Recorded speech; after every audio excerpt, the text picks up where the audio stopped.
एक बुद्धिमान राजा था। उसका काफी बड़ा साम्राज्य था। उसके राज्य में प्रजा हर तरह से खुशहाल थी। राजा को अपने उत्तराधिकारी की तलाश थी। उसके 3 बेटे थे। राजा इस पुरानी परंपरा को नहीं निभाना चाहता था कि सबसे बड़े बेटे को ही गद्दी पर बिठाया जाए। वह सबसे बुद्धिमान और काबिल बेटे को सत्ता सौंपना चाहता था। इसलिए राजा ने उत्तराधिकारी के लिए तीनों की परीक्षा लेने का फैसला किया। राजा ने तीनों बेटों को अलग अलग दिशाओं में भेजा।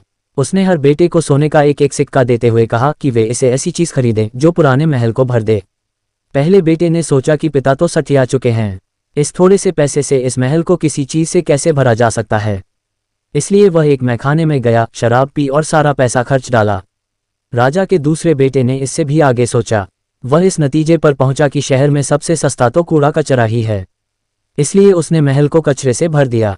तीसरे बेटे ने 2 दिन तक इस पर चिंतन मनन किया कि महल को सिर्फ एक सिक्के से कैसे भरा जा सकता है। वह वाकई कुछ ऐसा करना चाहता था जिससे पिता की उम्मीद पूरी होती हो। उसने मोमबत्तियां और लोबान की बत्तियां खरीदी और फिर पूरे महल को रोशनी और सुगंध से भर दिया।